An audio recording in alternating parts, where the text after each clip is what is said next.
is a truth universally acknowledged that an adaptation has the potential to possess and reflect the essence of its original form. This idea can be explored when looking at Jane Austen's novel Pride and Prejudice and the ITV miniseries Lost in Austen. So first of all, what exactly is an adaptation? So an adaptation is when a text is transformed into another medium. Marciniak suggests that this new form is an interpretation of the original text. It is a product of artistic creativity that represents an individual's specific and original vision.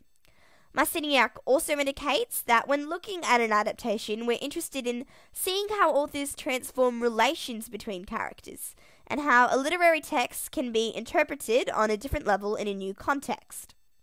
So set in the 19th century, Pride and Prejudice tells the story of Elizabeth Bennet and her sisters as they make their way through life, dealing with the issues of love, marriage, and society.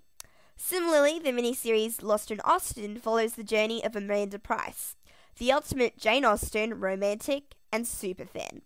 Amanda is taken by surprise as she gets unexpectedly mixed into her favourite novel. Now, Jane Austen is a reclaimed author of the 19th century.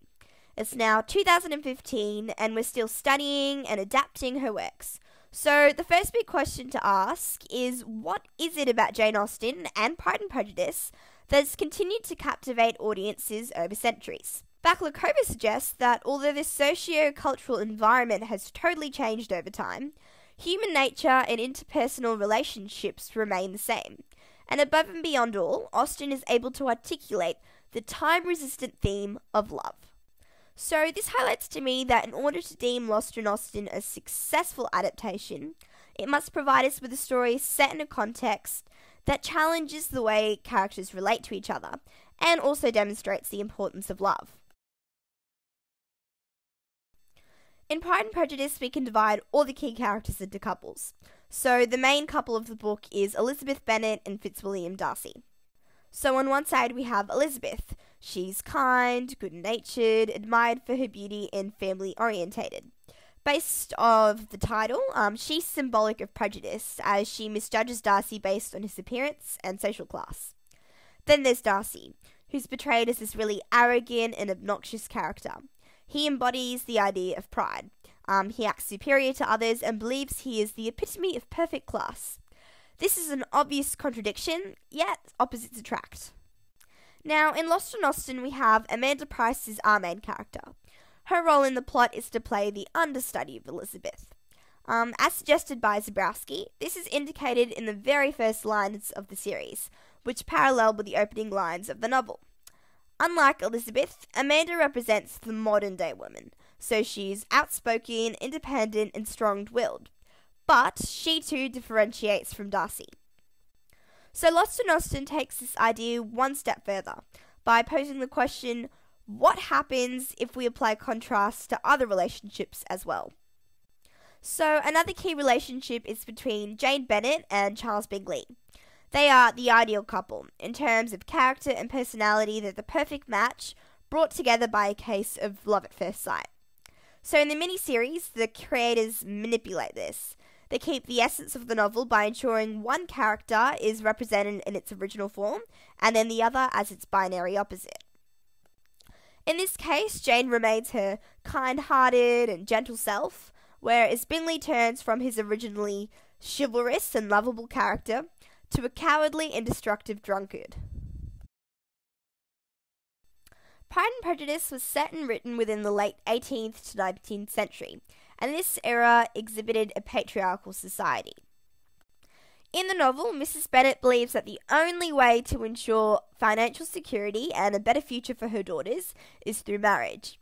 So she pushes for them to charm men such as Bingley and Darcy, who are recognised because of their great wealth and high social standard. In terms of gender roles, women were expected to fill a domestic role and rely on the dominant male members of their family. They also had to acquire skills in the arts of tapestry, dance, and music. And we see the Bennet girls fulfill this as they attend various balls, play the pianoforte, and sew together. So in Lost in Austen, these values are challenged in two ways. So first of all, as Amanda enters the 18th century world, and then when viewing Darcy and Elizabeth in the modern day. So, as suggested by Young, Amanda Price has no place whatsoever in the 18th century. Her independence and modern ways defy the expectations of women. The miniseries highlights this idea through the use of misappropriation. So she wears modern-day clothing in an olden-day world, uses slang, tries to impress others with a rendition of a pop song rather than the pianoforte, and she keeps a stick of cherry lip gloss in her back pocket. The adaptation also plays around with the idea of contextual gateways. So rather than eliminating Elizabeth, this series swaps her life with Amanda. So this form of Elizabeth is not loyal to her family, and her independence and curiosity dominate as she seeks for more within life. This is shown as we see Elizabeth working and using modern-day technology. We also see Darcy come into the 21st century, and the juxtaposition of him roaming the streets of London in his black top hat and navy waistcoat, while surrounded by flashing screens, strange buildings, and cars. Now, if we take Pride and Prejudice, subtract an Elizabeth Bennet, and add an Amanda Price, do we still get a story of timeless love? The theme of love is very much so prevalent in Pride and Prejudice, and Lost in Austen doesn't fail to convey this either. This theme is shown through the love between Elizabeth and Darcy. The two meet at a ball where various women admire Darcy. Although after coming into contact with his true nature, they all come to the conclusion that he is of a most forbidding, disagreeable countenance. We see Elizabeth agreeing with these views, showing no attraction whatsoever towards Darcy. Their relationship does not evolve from immediate attraction, yet they're destined to be together.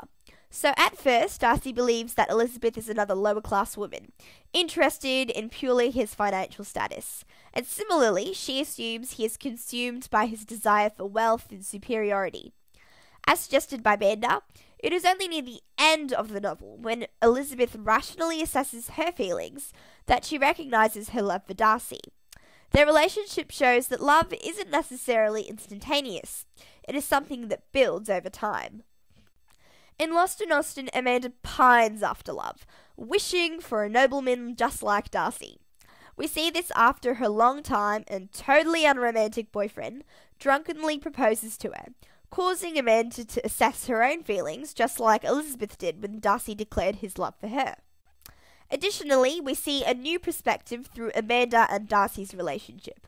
As Kaplan suggests, Mr. Darcy appears at first as an alternative version of the iconic hero. Amanda initially accuses him of being relentlessly unpleasant and hypocritical, as he is so incandescent with integrity yet misjudges everyone.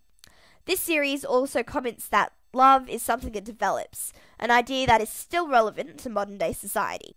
So overall, I would deem Lost in Austen a successful adaptation of Jane Austen's Pride and Prejudice.